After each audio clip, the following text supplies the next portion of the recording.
This isn't just a film about 9/11 and the wars that followed. This isn't just a film about the press and the Pentagon. It's about our world and how information is conveyed and how prejudice is fostered by deception.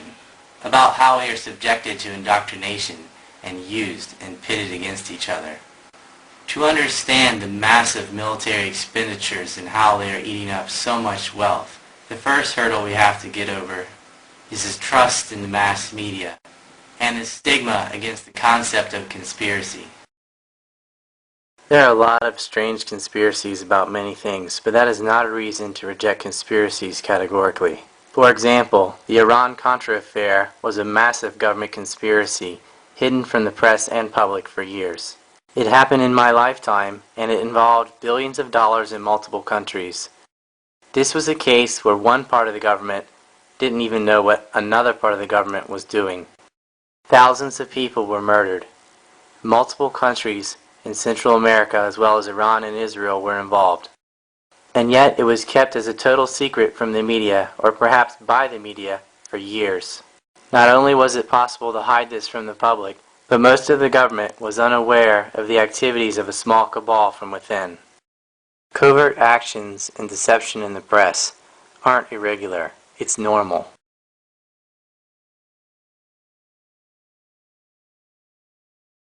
The continuity of government, with a compartment within the CIA, was acting on its own with other intelligence agencies for selective business interests. And it had made plans to subvert the Constitution for the Homeland Security State in the event of a disaster. Colonel North, in your work at the NSC, were you not assigned at one time to work on plans for the continuity of government in the event of a major disaster? Mr. Chairman. I believe that question touches upon a highly sensitive and classified area, so may I request that you not touch upon that, sir. The CIA, along with Zionist hawk Michael Ledeen and Iran-Contra middleman Ghorbanifar, financed their operations with illegal arms and drug sales. Opium from Laos during the Vietnam Wars in the Golden Triangle, cocaine from Central and South America, and presently opium in the Golden Crescent from Afghanistan. The black market weapons trade and the sale of illegal drugs such as cocaine and opium are routine methods to finance black ops, off-the-book operations hidden from oversight.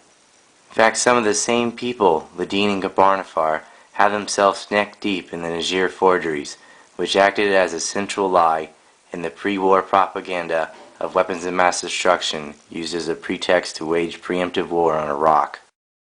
It is crucial for people to understand this because one of the reasons they reject conspiracy theories about 9/11 or about Iraq is because they just can't fathom that it could be done. They assume wrongly that the media would say something. Millions protested the war before the invasion and received virtually no coverage. That bubble has to be popped. The Iran-Contra scandal has since been admitted to. However, many of the people involved did not get in any real trouble.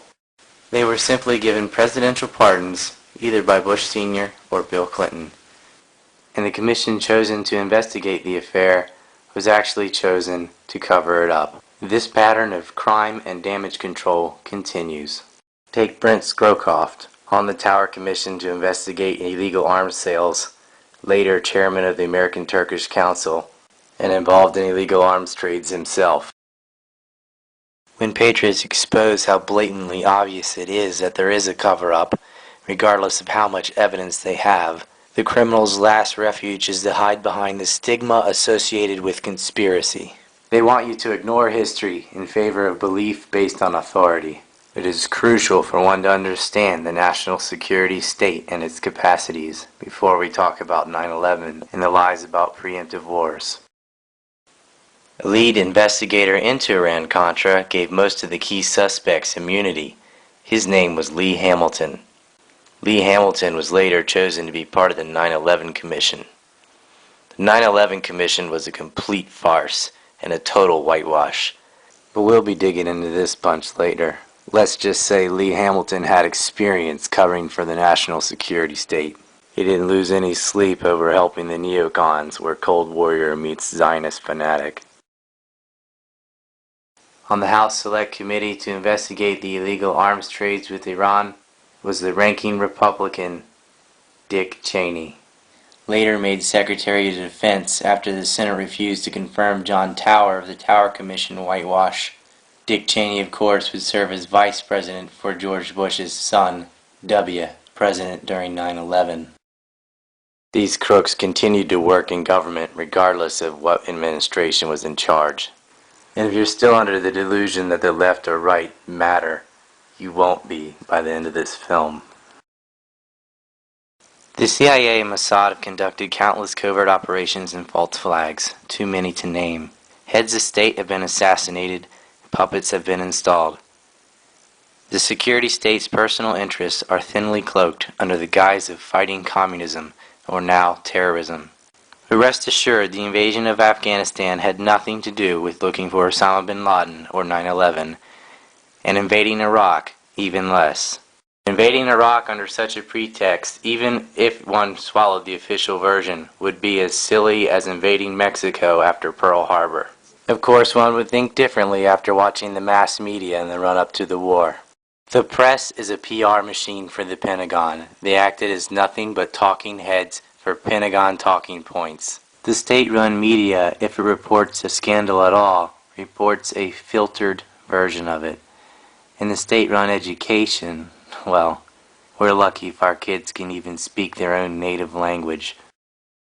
State deception and conspiracy isn't rare, it's normal. Blindly believing your TV is irresponsible and it's stupid. There is nothing kooky or funny about covert warfare and assassinations. It deserves open scrutiny and sincere investigation. To pretend that America's foreign policy is based on benevolence is outstandingly ignorant. To deny the actuality of covert actions and massive deception is equally as asinine. There are way too many counterexamples of successful conspiracies and hoax. For example, man-made global warming hype has been based on politics, not science. But look at how uniformly academia, the media, and the government work together on the myth. We're not just talking about hiding assassinations. The U.S. has been able to kill millions using covert warfare.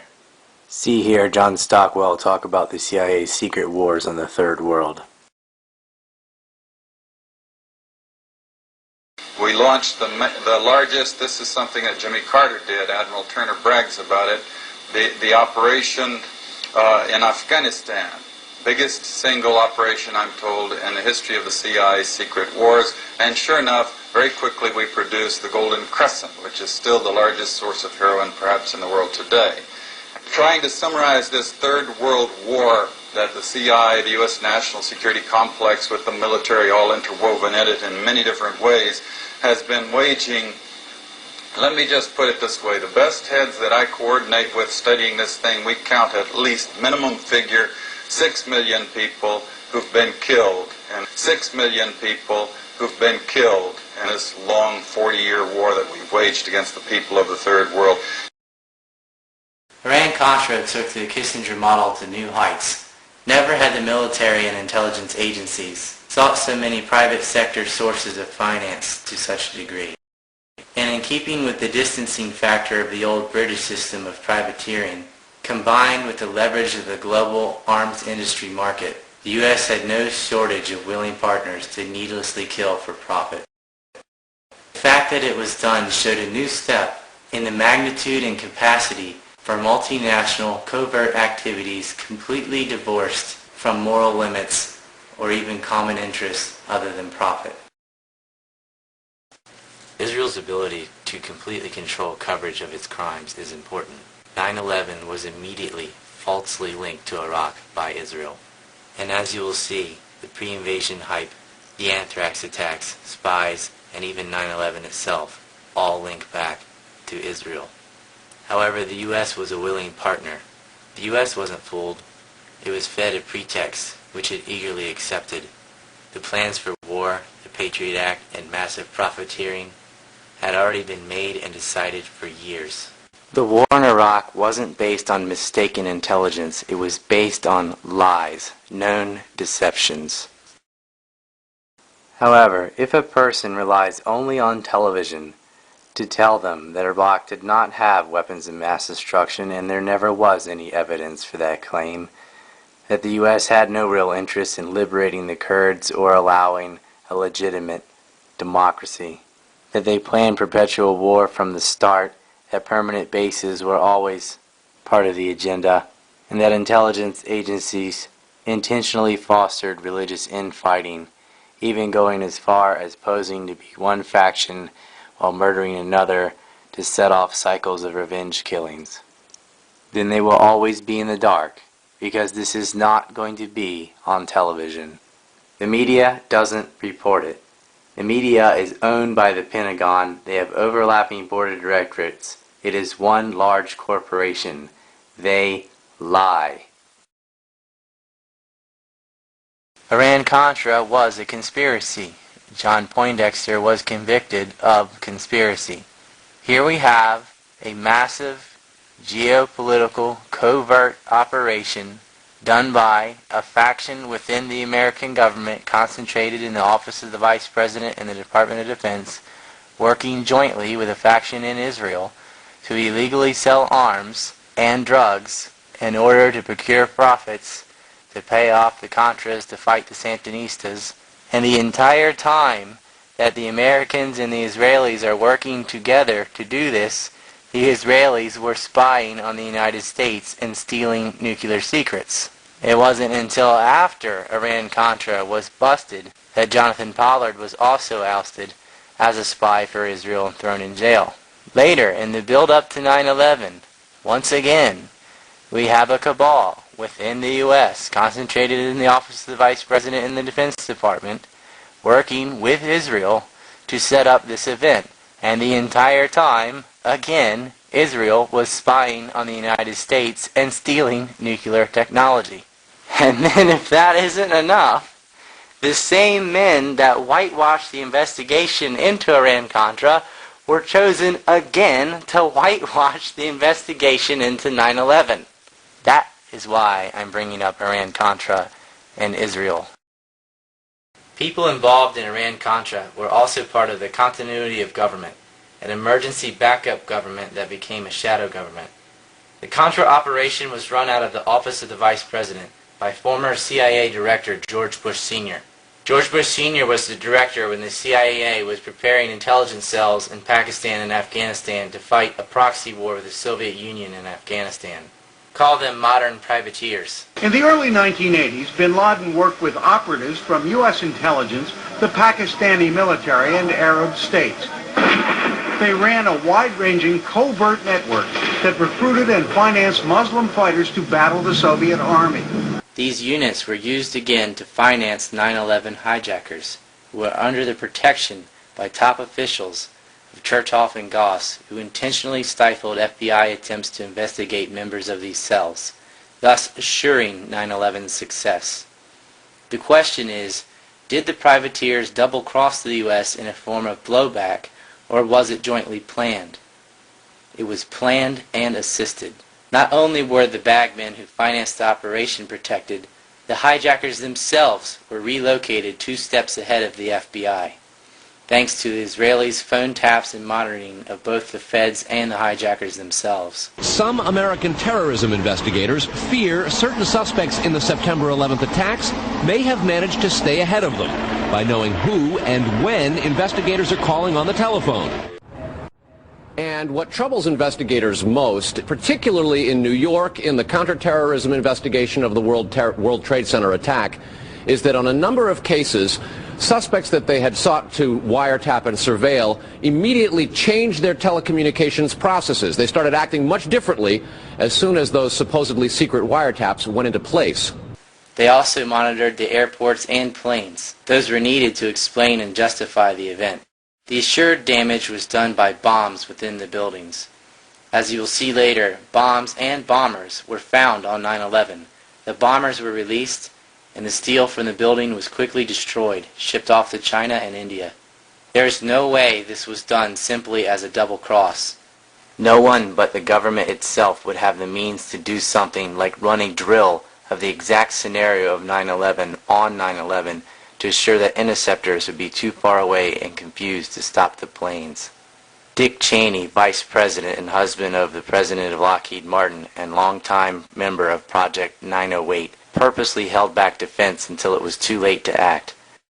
Bin Laden did not have the authority or power to force FBI agents off of his trail. Bin Laden didn't have the means to set up a false flag and steal anthrax from within American labs and take credit for it with his hijackers and associate it to Iraq to falsely lead America into believing that Iraq and Al-Qaeda were together and start a war there to bog down American forces. The U.S. and Israel did that all on their own. The U.S. government provided protection, Pakistan the money, Israel bombs, and Saudi Arabia provided some bodies, useful idiots being guided by Mossad within the hijacker cells. A lot like the Oklahoma City bombing, where the FBI's COINTELPRO were actually directing the racist groups and practically creating the terrorism themselves, needing to be embedded in a group merely so that there would be some form of patsy to blame it on. One explosion caused, because here's now what we are starting to learn about the succession, or what someone obviously hoped would be a succession of explosions. The first bomb that was in the federal building did go off. It did the damage that you see right there. The second explosive was found and diffused. The third explosive that was found, and they are working on right now as we speak, I understand, both the second and third explosives, if you can imagine this, were larger than the first. He told us the operatives had been instructed to ensure that the explosives went off at a point that was high enough to prevent people trapped above from escaping. Within the hijacker cells were leaders who were not idiots, but operatives guiding the attack. These men used fake passports and planted evidence after the attack to create a paper trail in the direction that they wanted. Muhammad Atta, or the man claiming to be him, was certainly one of these operatives and never boarded his final flight. He probably dressed as a crewman and slipped onto another flight, ultimately leaving the country. That's my speculation. Just a moment, you say. Wouldn't this be in the media? Bombs in 9/11? Israeli Mossad agents spying on the hijackers and the Fed helping the hijackers? Money from Pakistan and Saudi hijackers? Surely the news media would uncover this, right? More like cover it up than uncover it. One must understand that TV media is state-run. They lied uniformly to create a war with Iraq. The 9/11 wasn't just about starting wars in Afghanistan and Iraq. Those wars are part of a larger plan for a new century. We'll be diving into that later. 9/11 is hiding trillions in unexplained funds. How could this be covered up by the press? 2,900 American civilians were attacked and killed that day. Well, I have a newsflash for you. Israel attacks and illegally occupies people every day, and that's not on the news either. In fact, with the same mentality of a rapist, they blame the victims. Before discussing 9/11 further, I think it's crucial to get around this media issue. In order to understand the events of 9/11, you'll have to come to terms with our mass media and their undeniable complacency and willingness to lie to the public. What you won't see in the U.S. media. Carl, what about this question of advanced knowledge of what was going to happen on 9/11? How clear are investigators that some Israeli agents may have known something? Well, it's very explosive information, obviously, and there's a great deal of evidence that they say they have collected. None of it necessarily conclusive. It's more when they put it all together. A bigger question, they say, is how could they not have known? Almost a direct quote. I'm going to show you some clips of the truck bombings in case you forgot or never saw them or don't believe me. And also pay attention to these live reports about explosions at the base, the lobby, the basement of the building. These are reports from eyewitnesses, survivors, firemen, police, and the FBI. This would all get a nice church-off whitewashing and be replaced by pancake theories on one extreme and disinformation ranging from everything from Bavarian death cults to space aliens on the other. Okay, I'm okay, all right? Here, hold. You want to call your mother or something? All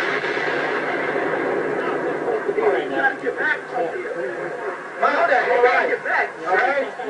Don't worry about me. You need to make calls right now. We just heard another explosion. They're handing out gloves and masks. NBC's Pat Dawson is close to the scene of that attack. Pat? Just moments ago, I spoke to the chief of safety for the New York City Fire Department. He received word of the possibility of a secondary device, that is another bomb going off. He tried to get his men out as quickly as he could, but he said that there was another explosion which took place. And then an hour after the first hit here, with the first crash that took place, he said there was another explosion that took place in one of the towers here. According to his theory, he thinks that there were actually devices that were planted in the building. The second device, he speculates, was probably planted in the building. But as soon as I got outside, I heard a second explosion and another rumble. And then a fire marshal came in and said we had to leave because if there was a third explosion, this building might not last. And you were working there? Yes, I was right there. I was down in the basement, came down, all of a sudden the elevator blew up, smoke. I dragged the guy out, his skin was hanging off, and I dragged him out, and I helped him out to the ambulance. Thank you. Right? He said that they saw an airliner go into one of those towers. Then, an hour later than that, we had that big explosion from much, much lower. I don't know what on earth caused that. We've heard reports of secondary explosions after the aircraft impacted, whether in fact there wasn't something else at the base of the towers that in fact were the coup de grace to bring them to the ground. Do we have Jim Smith available on microphone from Chopper 2 as he takes these pictures? Jim? Yes, I am here, Michael. Jim, tell us what's happening out there. We just witnessed some kind of secondary follow-up explosion on the World Trade Center number 2, the one that is on the south that is difficult to make out. As effective as a bomb being dropped there were two bombs in effect. Commercial airliners flown into those two buildings and they came down. We presume because of the initial explosion there may have been secondary explosions as well that were detonated in the building by these terrorists. That would put us about a block and a half away from the site of where the explosion was. That area has just been evacuated because police have found what they described as a suspicious device, and they fear that it might be something that could lead to another explosion. Obviously, there's a real sense of caution here on the part of police. I spoke with some police officials moments ago, Chris, and they told me that they have reason to believe that one of the explosions at the World Trade Center, aside from the ones that may have been caused by the impact of the plane with the building, may have been caused by a van that was parked in the building that may have had some type of explosive device in it. So their fear is that there may have been explosive device planted either in the building or in the adjacent area. I think a bomb went off in the lobby first, then a plane hit the building, but then another plane hit the other building.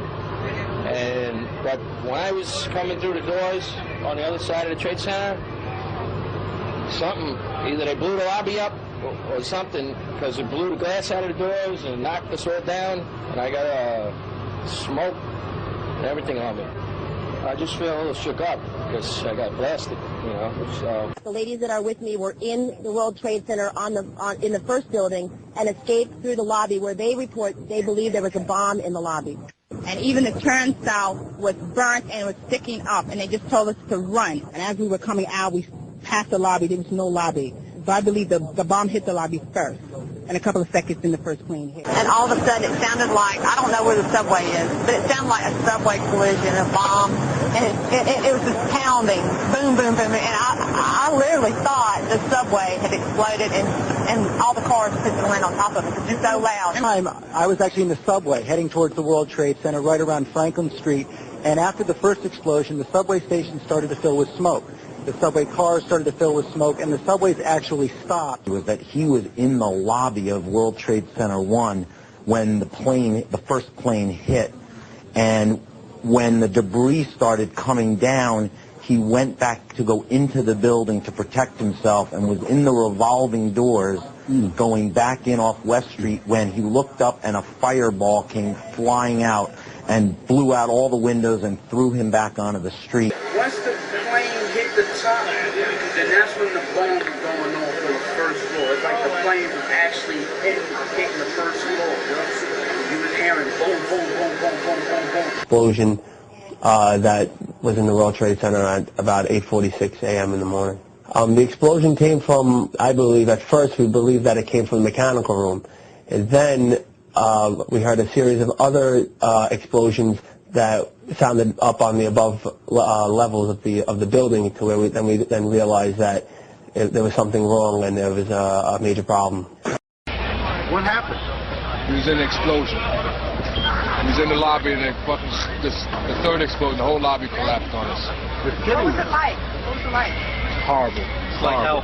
You don't want to know. The whole building just collapsed on us inside the lobby. Is that a secondary explosion? Yes, it was. That was the planet, probably. Yeah, definitely a secondary explosion. But we was inside waiting to go upstairs, and on our way upstairs, the whole fucking thing blew, and we just collapsed on everybody inside the lobby. Similar to the first tower coming down, secondary. I don't know about the first one, but I know the second one was terrible. Then there was a third one too after that one. Third explosion after that. Yes, sir. Everybody was inside the building, waiting to go upstairs.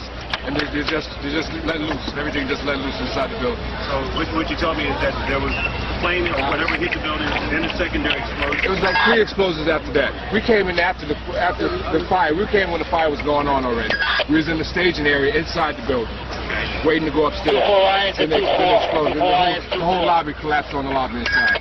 Right in front of our eyes. Just, I know, at least 3 or 4. It was so surreal, like a movie set. Second and third explosions also, right? We were in the building for the third one. It collapsed. It was on this drive here for the other one. This is on top of this. It couldn't be no worse than this. Couldn't be nothing no more worse than this. You're in the building trying to help people, and it's exploding on the inside the building. So I don't think we get any worse than this. Joining me is Jack Kelly. Now, he is a foreign correspondent. He has some information about these attacks. Jack, what can you tell us happened first in New York? Apparently what appears to happen was that at the same time 2 planes hit the building, that the FBI most likely thinks that there was a car or truck packed with explosives underneath the buildings, which also exploded at the same time and brought both of them down. Now, that's the first time we're hearing that. So 2 planes and explosives that were in the building. Is that correct? That is the working theory at this point. That is still unconfirmed, but that is what the FBI is going on at this point. The New York City Police Department has a report that the FBI is responding to New Jersey because a truck reportedly loaded with explosives has been stopped by authorities on the road there, and the men with that truck have been detained. Members of the Joint Terrorist Task Force, according to the New York police officials, are responding to question those people. I want to underline that all the phones to police headquarters and to the FBI from here seem to be disabled. Still alive in the rubble in and around the World Trade Center.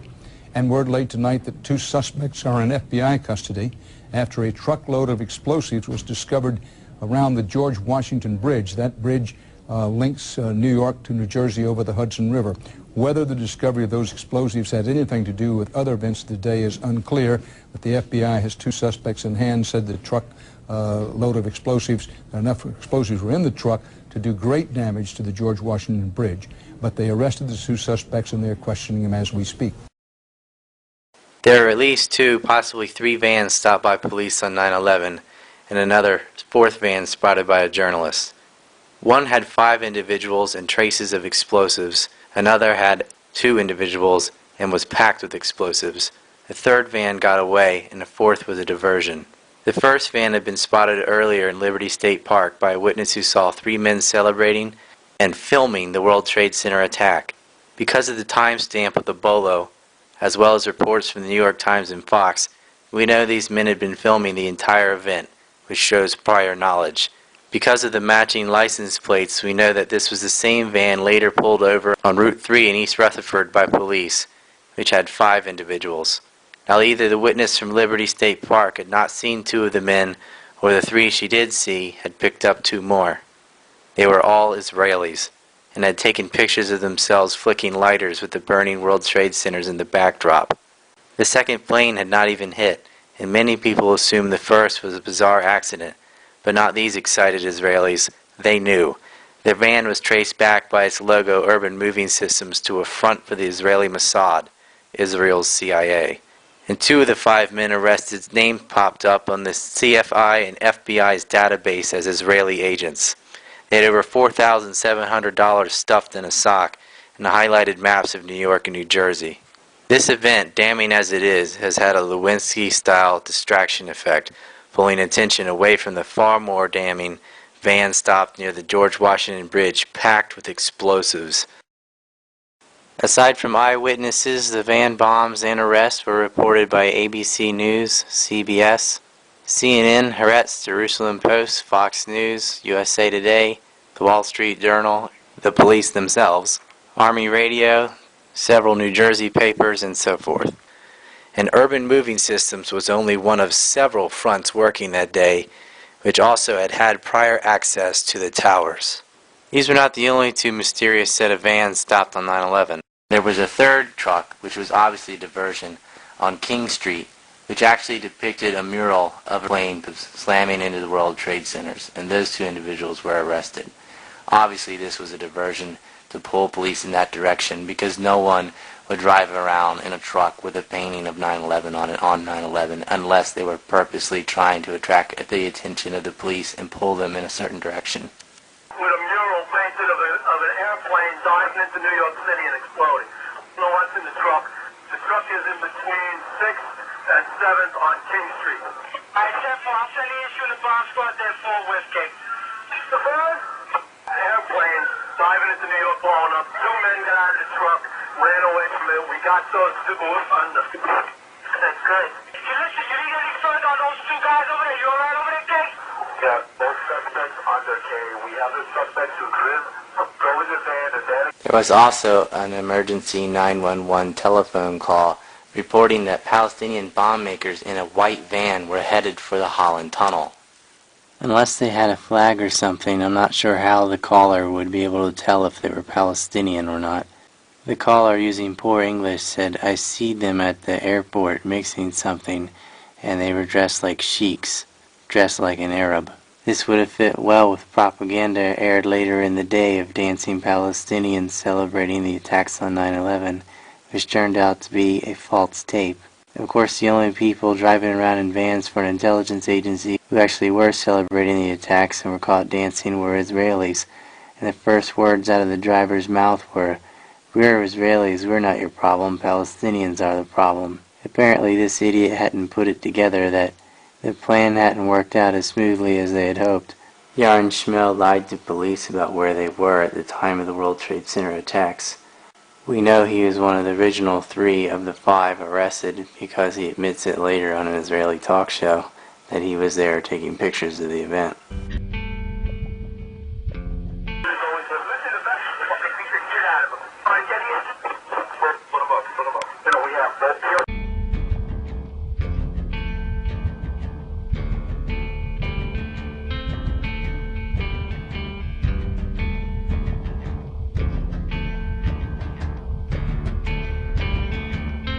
Glenn Ford also spotted another van with 2 individuals speaking Hebrew and taking pictures of the towers.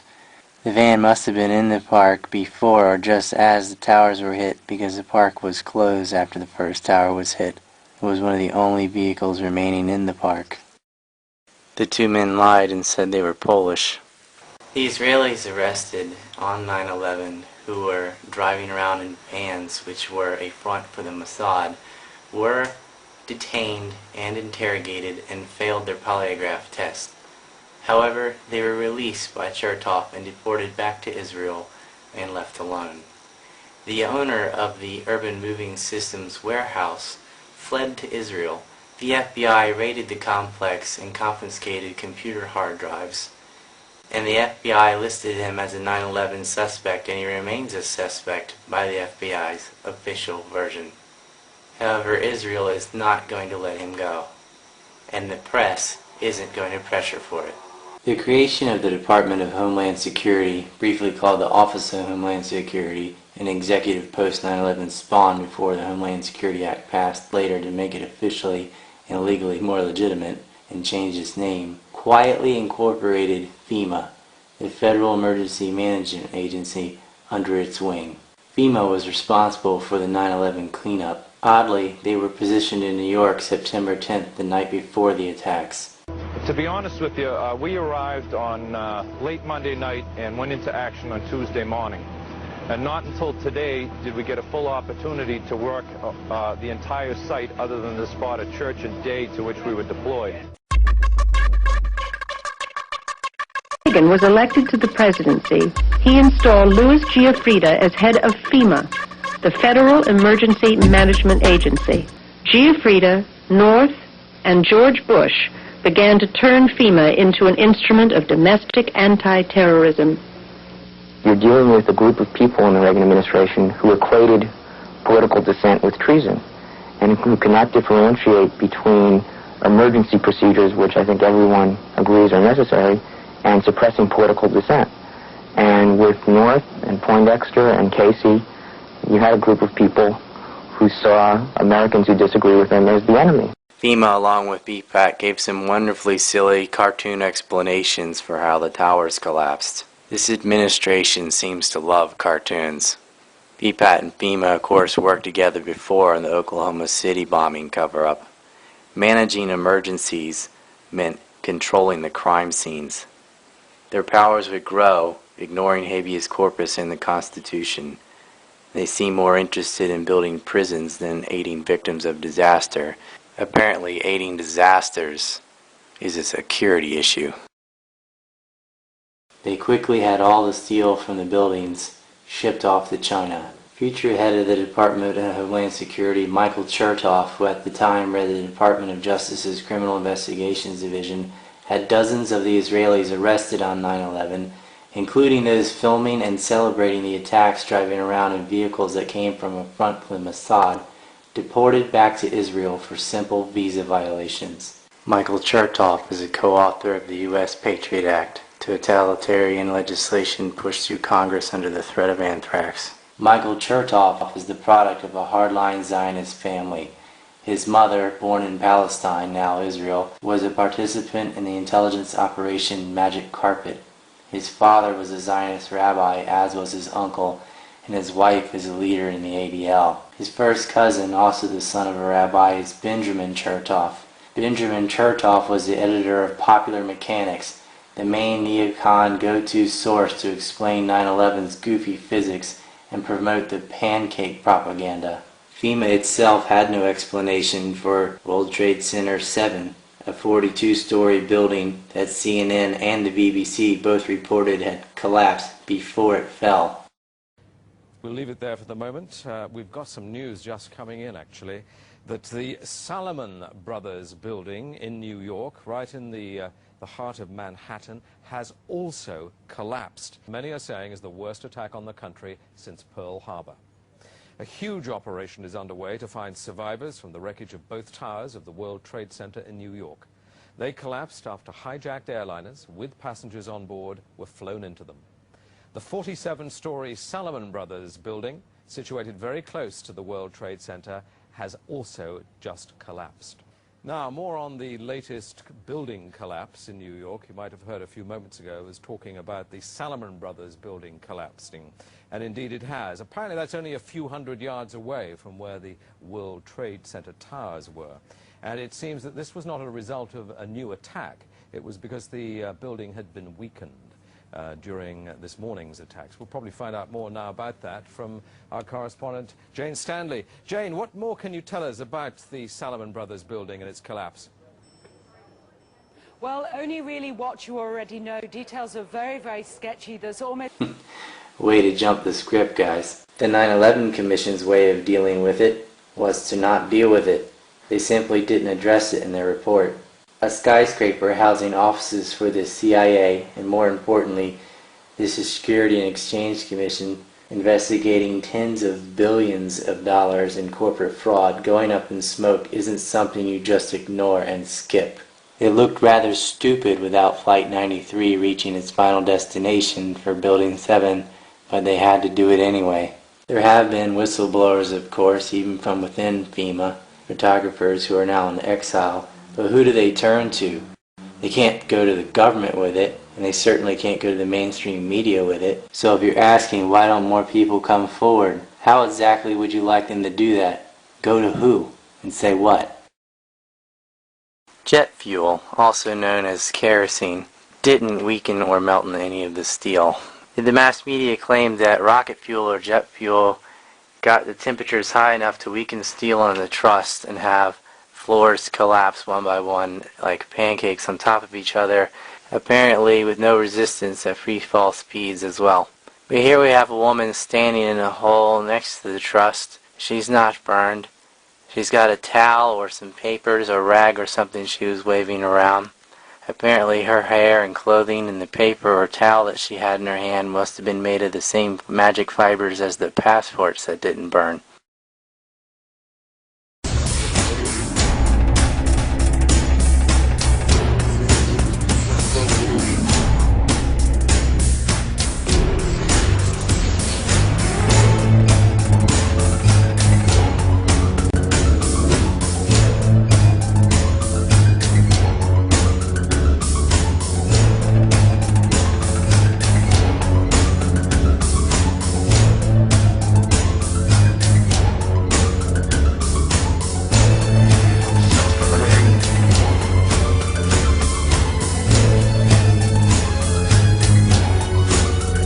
Also in Washington, D.C., even though in New York, jet fuel could leave molten steel and metal in the basements of the building and weaken the truss to the degree to drop all their weight, the same jet fuel from the same type of airplane couldn't even burn wooden stools, plastic computers, and paper books.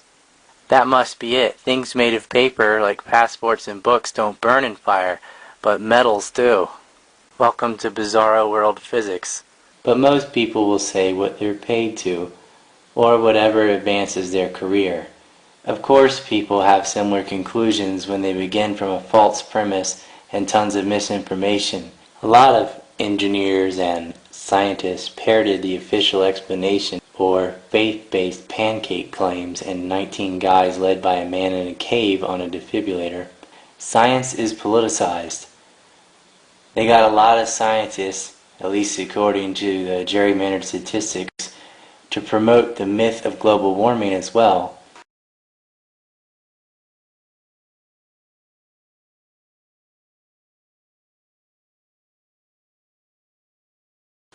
The immediate effect of 9/11, aside from hiding trillions in missing funds and allowing a couple of New York billionaires to collect billions on insurance, and upping the sale of feel-good nationalistic symbols to slap on the back of SUVs, was to create a massive security state and usher in the age of preemptive overt war. The death toll and the price tag of 9/11 would pale in comparison to what was coming. The imperialist neocons had their desired Pearl Harbor to use as psychological clout and emotional blackmail. They would evoke and associate 9/11 and terrorism to their enemies to create perpetual war and rush through draconian legislation. It is a general historical truth that lies lead to other lies. So it is always a good place to start in any investigation into deception to ask the second question after who benefits from the lies, and that is, who is compounding the lies and who is continuing the narrative. When they are one and the same with those who benefit, then you have yourself some suspects. And in the case of government deception, the next question to ask is, who is and had the power to cover it up? And we'll be looking at all of the above, starting with some of the liars. Phase 1 of 9/11 was complete. Phases 2, 3, and 4 would be the Patriot Act, anthrax, and war. So when you find people lying about all of the above, 9/11, anthrax, and targets for war, then that needs to be exposed loud and clear. First, they associated Iraq to 9/11 via a fictitious meeting, and this lie would grow to associate both with anthrax attacks. And that lie would grow into a general lie about chemical and biological weapons, mobile labs, etc., and eventually into a more general lie about weapons of mass destruction, and before you knew it, we were at war, again. War is by deception. The source of these lies were Israeli intelligence and a Zionist cabal nestled inside the Bush administration. We'll be going over the PNAC cabal in more detail later, but first we'll look at just some of the lies coming from a couple of PNAC goons, Gary Schmidt and William Crystal. Watch how the master liars weave one deception into the next. William Crystal and Gary Schmidt both wrote pieces called Iraq Al-Qaeda Connection, trying to link Iraq to Al-Qaeda.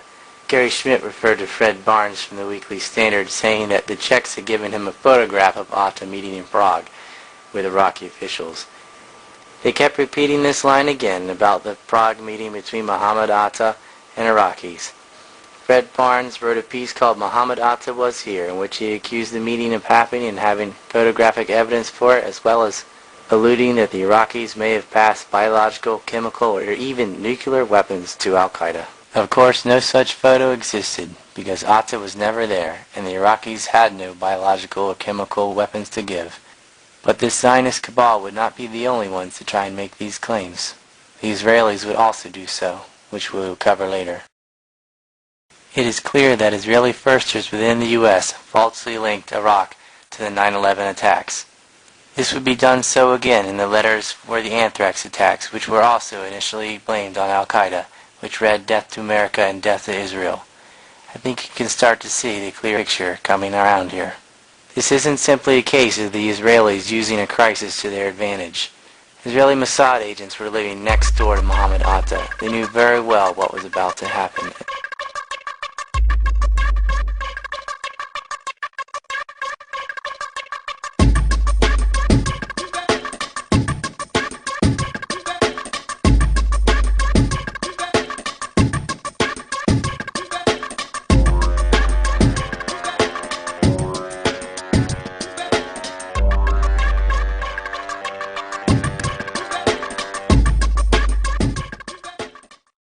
The military-industrial complex is multinational.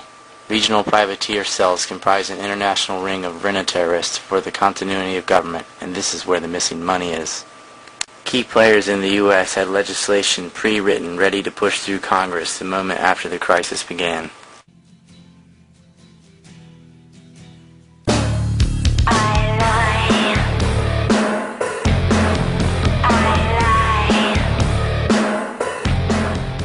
Karl Rove once professed that it didn't matter what reality was because they could make reality. And that's exactly what they did and what they rephrased as message force multipliers, an old tactic borrowed from Nazi propaganda about repeating a lie enough times until the most prejudiced or insecure among the populace start to believe it. If they can get 5 or 6 people to repeat the same lines in different places in the press, regardless of how lacking in evidence the claims are, it will create the perception that everybody is saying X, so X must be true.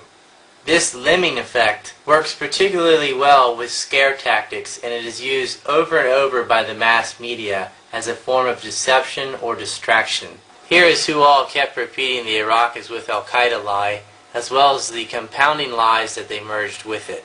Once again, not a shred of evidence to back any of this up. Pure scare tactics. Same as the Iran is going to build a nuclear bomb propaganda. These monstrous lies were told by embedded Zionist journalists who worked with the administration's PNAC members. For example, the lie that the lead hijacker 9/11, Muhammad Atta, met with agents of Saddam was repeated by William Safire of the New York Times, May 9, 2002, which came from Gary Schmidt, who wrote it in 2001 for PNAC in the Weekly Standard run by William Crystal, the chairman of PNAC. The story was leaked to Rutgers on September 18, 2001, just 7 days after the attacks. Wow, they knew about the lead hijacker as well as the meeting that never took place within 7 days. Reminds me of the BBC report on Iraq that was plagiarized from a college student in Florida. This Atta met with an Iraqi official lie was repeated by Dick Cheney on national television December 9, 2001. He later denied it in spite of being on tape saying it. You have said in the past that it was, quote, pretty well confirmed. No, I never said that. Okay. I never think said that is... No, it's absolutely not. What I said was, it's been pretty well confirmed that he did go to Prague and he did meet with a senior official of the Iraqi intelligence service in Czechoslovakia last. So ignorantly called the Czech Republic by its old name, Czechoslovakia. One would think that if they had a report, which they had read, out of a country, that they would at least know the correct name for that country, but he didn't. In Czechoslovakia. What's sad is Cheney's considered to be one of the smarter ones, and he is, for a neocon. I mean, the competition isn't fierce. Gary Schmidt of PNAC wrote, Shortly before getting on a plane to fly to New Jersey from Europe in June 2000, Mohammed Atta, the lead hijacker of the first jet airliner to slam into the World Trade Center, and apparently the lead conspirator in the attacks of September 11th, met with a senior Iraqi official. This was no chance encounter. Rather than take a flight from Germany where he had been living, Atta traveled to Prague, almost certainly for the purpose of meeting with the Iraqi intelligence operative Ahmed Samir Hani. This was a complete lie designed to connect Iraq to Al-Qaeda and to the 9/11 attacks. It was false. Yet all the networks, ABC, NBC, CBS, Fox, repeated it anyway because it had been in the New York Times. The source for the Times reports were members of the Iraqi National Congress, such as Ahmed Shalabi, a man convicted of bank fraud, and the person who Wolfowitz had personally suggested should lead the INC back in the 90s, when he wrote then-President Clinton about regime change. William Safire, who made the bogus report, was awarded a Guardian of Zion Award in 2005 for his defense of Zionism in Israel. He also got the Presidential Medal of Freedom from Bush in 2006. It's their way of saying, good job.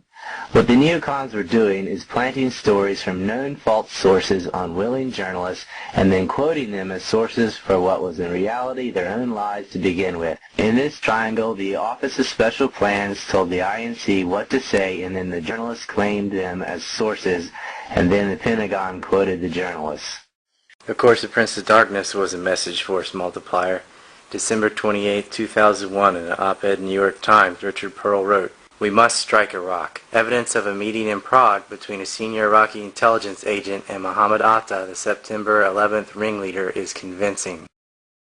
Another PNAC troll, Paul Wolfowitz, added, "Like the meeting of Mohammed Atta with Iraqi officials in Prague, I think the premise of a policy has to be we can't afford to wait for proof beyond a reasonable doubt." February 23, 2002, in the San Francisco Chronicle. Pearl was the chairman of the Defense Policy Board in the DoD and involved in too many other criminal activities to get into just yet.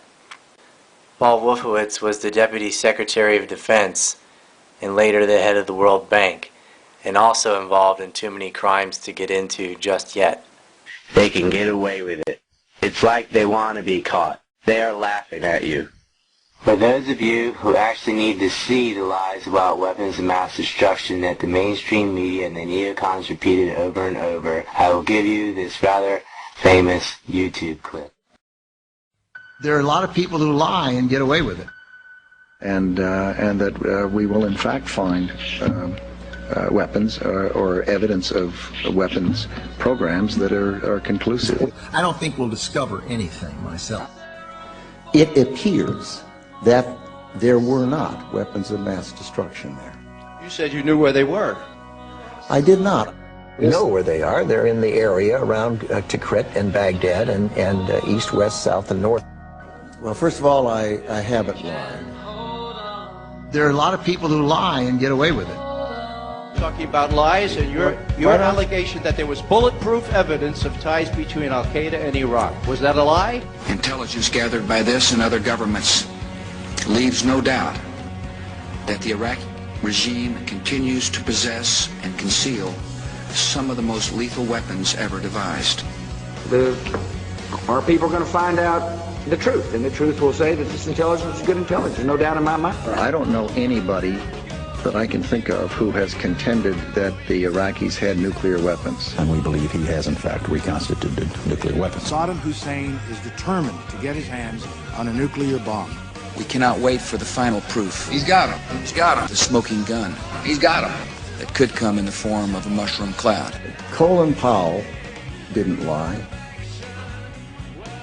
My colleagues, every statement I make today is backed up by sources, solid sources. These are not assertions. What we're giving you are facts and conclusions based on solid intelligence. He has not developed any significant capability with respect to weapons of mass destruction. He is unable to project conventional power against his neighbors. Saddam Hussein aids and protects terrorists, including members of Al-Qaeda. Secretly and without fingerprints, he could provide one of his hidden weapons to terrorists or help them develop their own. What did Iraq have to do with what? The attack on the World Trade Center. Nothing. He said there were three main reasons for going to war in Iraq. Weapons of mass destruction. Saddam Hussein has gone to elaborate lengths, spent enormous sums, taken great risks to build and keep weapons of mass destruction. The claim that Iraq was sponsoring terrorists who had attacked us on 9/11. Before September the 11th, many in the world believed that Saddam Hussein could be contained. And that Iraq had purchased nuclear materials from Nigeria. The regime is seeking a nuclear bomb. All three of those turned out to be false. First, just if I might correct a misperception, I don't think we ever said, at least I know I didn't say, that there was a direct connection between September the 11th and Saddam Hussein. Who does the president think he's effing kidding? Of course, it was information that was mistaken. There are a lot of people who lie and get away with it. Those weapons of mass destruction got to be somewhere.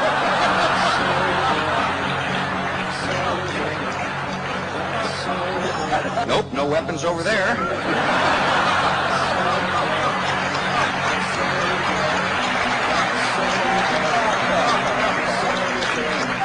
Maybe under here. When you have a precedent set like that, and you have somebody, George Tenet, acknowledging in his book that he knew that the administration was deceiving the American people into a situation that is murdering young men and women from this country and others, that George Tenet and Dick Cheney and Condoleezza Rice and George Bush et al. Should be in fucking jail.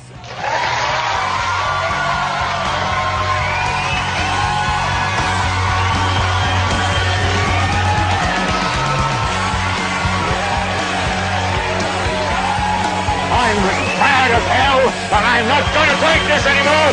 You got to figure out what to do with all of the debris. How about you? You made money off the Gulf War! And now you're going to vote for your fascist son! Old lies! More lies! Still lies! Stop the lies! Stop the lies!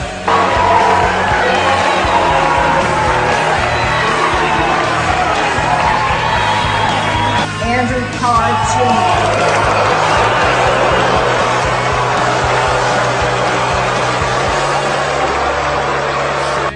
It is important step. We're doing crimes for treason! Do not be son of a bitch!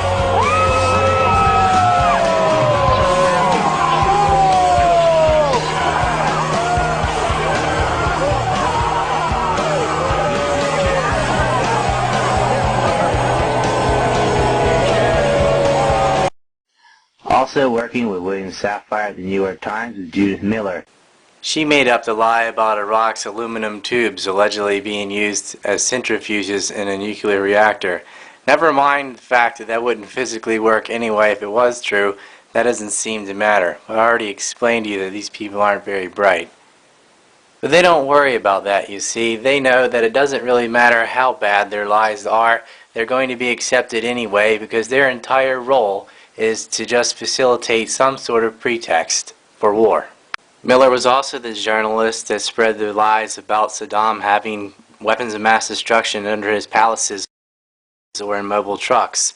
Her boyfriend, Louis Libby, Cheney's chief of staff, compounded that lie, as well as lies about Iraq's alleged anthrax. 9/11 was the new Pearl Harbor event the neocons yearned for, and it was 9/11 that acted as the catalyst for both war and sweeping pre-written legislation to create a security panic state, which stripped away civil liberties and constitutional rights for the sake of the military-industrial complex.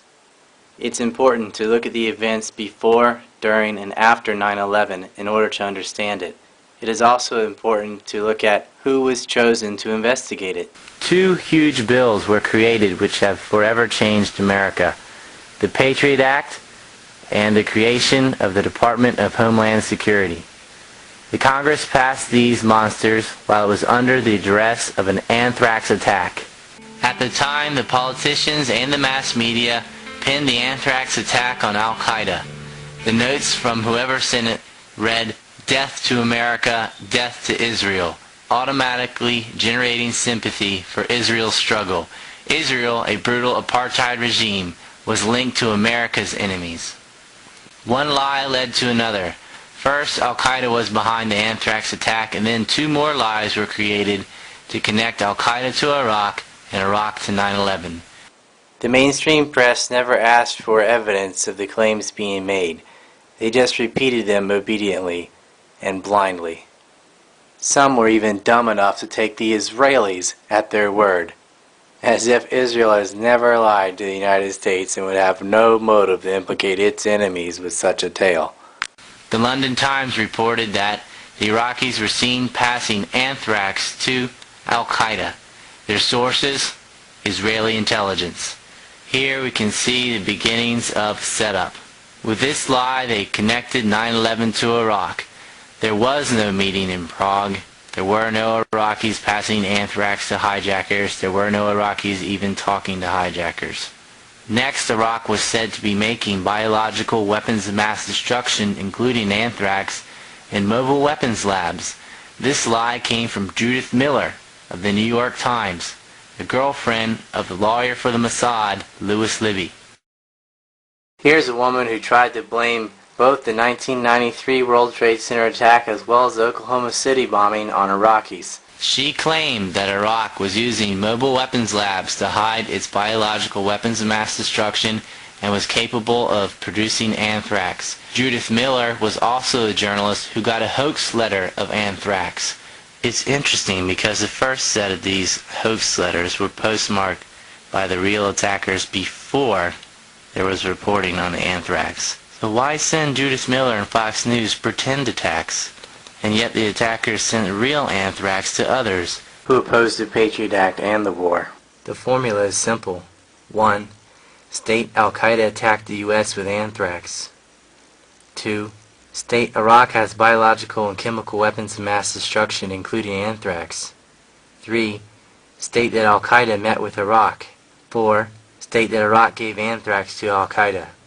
All of these statements are lies, but it leaves the public with the conclusion that Iraq and Al-Qaeda were working together. Now, did Osama bin Laden set all that up? No. And Osama bin Laden is dead. Later, neocons involved in the American-Turkish Council and the American-Israeli Public Affairs Committee were fingered in illegal black market weapons trades, including nuclear material. Sybil Edmonds, the translator for the FBI, had the state secrets privilege enacted on her as a gag order. Every step has been taken to silence investigation, information, and legal action into these crimes. AIPAC was also caught spying on the United States, again. One of its moles, Larry Franklin, who was sentenced to 12 years in jail, was involved with the Niger forgeries, a bit of nuclear weapons propaganda which fit nicely with Judith Miller's tube myth. The British government has learned that Saddam Hussein recently sought significant quantities of uranium from Africa. If you don't know already, if you've been living in a cave or getting all your news from TV, these forgers were so bad that they didn't even fake the right name on the documents, and ignorantly used the name of an obsolete foreign minister who had not been in power for over a decade.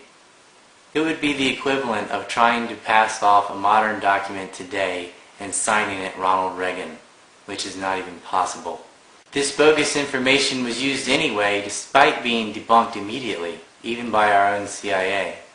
They knew it wasn't true. The CIA is evil, but they're not stupid. But it didn't matter, and they knew it wasn't going to matter. The press never took the 20 seconds or so that I just did to explain this, with the exception of Bill Moyers on PBS. All in one, you see the imperialists' intentional deception and sloppiness with the media's yes-man partnership.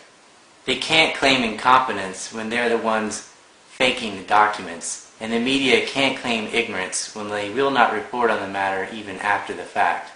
They lie to you together. The mass media is just a pro-war PR machine for the Pentagon. Franklin worked for Douglas Feith in the DoD, a dual citizen with Israel who met with uncleared Israeli generals in his office in the build-up to the Iraq War.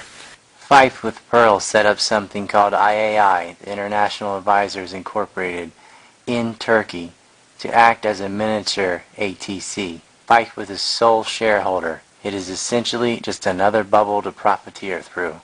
It's odd how the U.S. wrongly points his finger at Iraq and even Iran, accusing them of building nuclear weapons, and yet the real criminals trading nuclear secrets and possibly nuclear material are right here in our own government.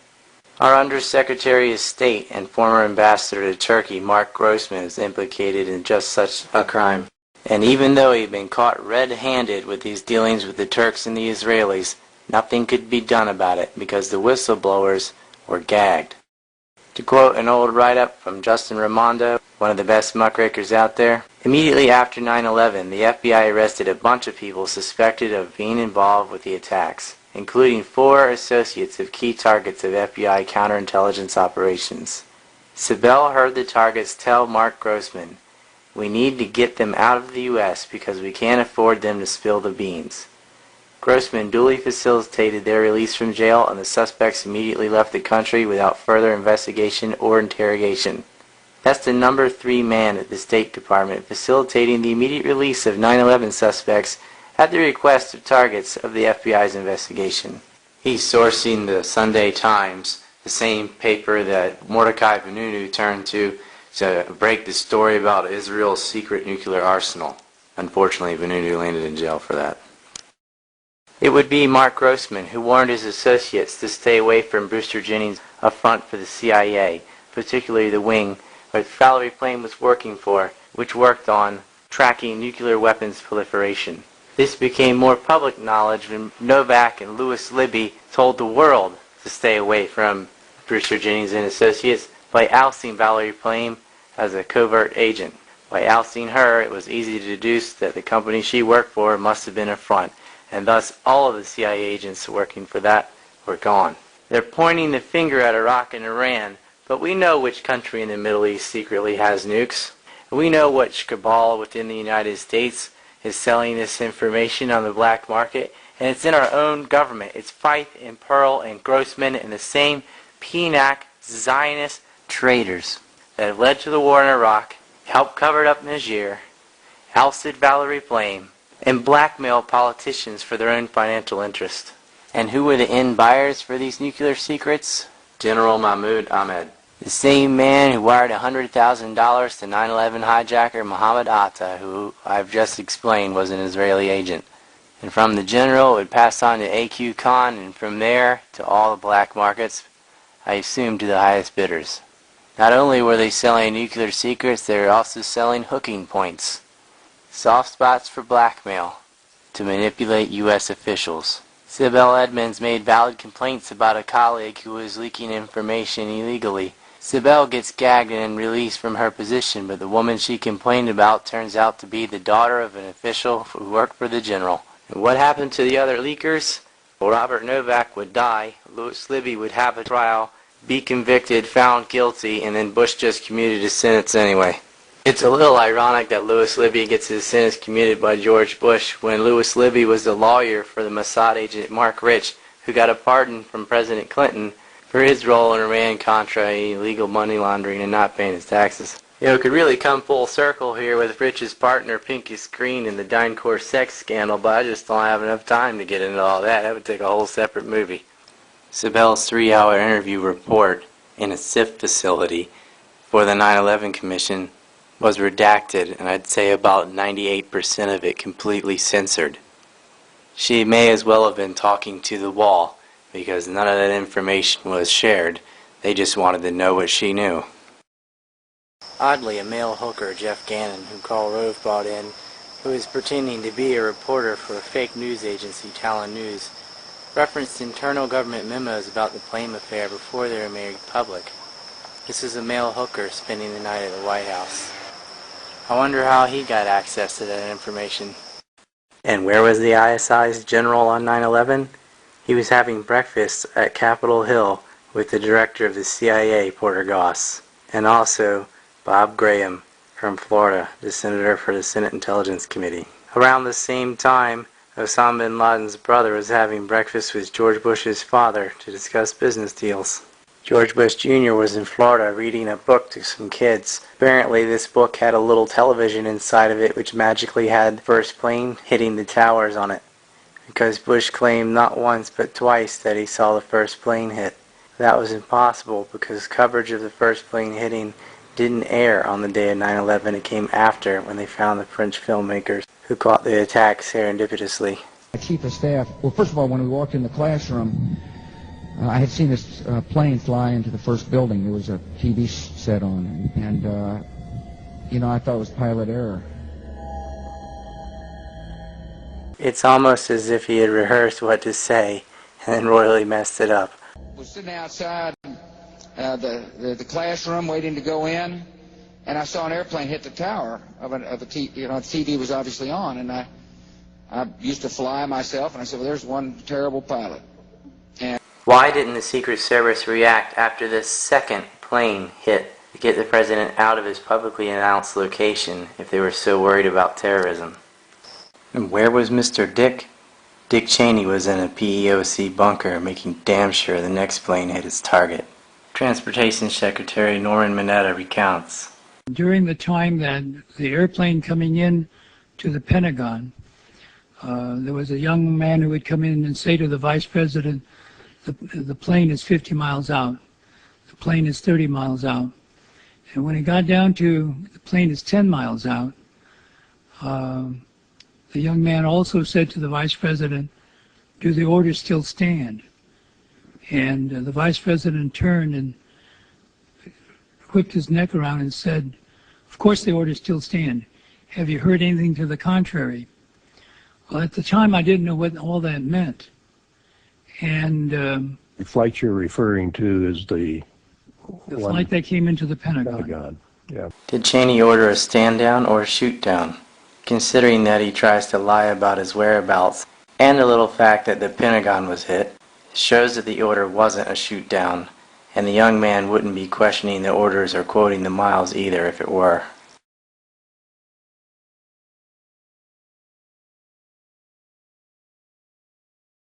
The 9/11 cover-up or commission will claim that Dick Cheney didn't arrive at the Presidential Emergency Office Center until 9:58 a.m.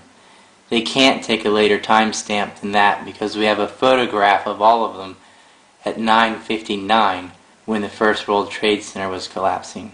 This is a half hour after Mineta overheard the conversation about the plane being 50 miles out. This would place Dick Cheney there after the Pentagon had been struck. And they will claim the conversation about 50 miles out and 10 miles out was about Flight 93, not Flight 77. There's a big problem with that. If they were talking about Flight 93 was never 50 miles away, much less 10 miles out. Flight 93 went down in Shanksville, Pennsylvania, which is a hell of a lot further than 10 miles from D.C. Norman Mineta arrived at 9:20, and Cheney and Rice were already there. Richard Clarke, the terrorism czar, stated in his book Against All Enemies that he arrived at 9:03, just as the second plane had hit the World Trade Center, and shortly after, certainly before 9:58, went into the Presidential Emergency Office Center to find that Cheney and Rice were already there. He recalls that later Mineta arrives at around 9:20 because they were looking for him. That means that Cheney was there between 9:03 and 9:20, if not earlier. White House photographer David Burrow would tell Peter Jennings at ABC News that shortly after 9, the Secret Service came to Cheney's office and said, "Sir, you have to come with us." And Cheney himself said on Meet the Press on September 16, 2001, "When I arrived there in short order, we had word the Pentagon had been hit." So that's 3 eyewitnesses plus Cheney himself confirming that Cheney was there before the Pentagon was hit. Of course, the White House photographer and the Vice President gave these accounts before the Mineta testimony to the 9/11 Commission. Also, Condoleezza Rice in the Commission claimed that she arrived there shortly after Cheney. It would be an extremely narrow window for Rice to arrive after Cheney after 9:58. Yet all of them are there for the photograph at 9:59 of the World Trade Center collapsing. There is no way she had all those conversations with Clarke and the principals within those seconds. Dick Cheney and Lee Hamilton are liars, no shock there.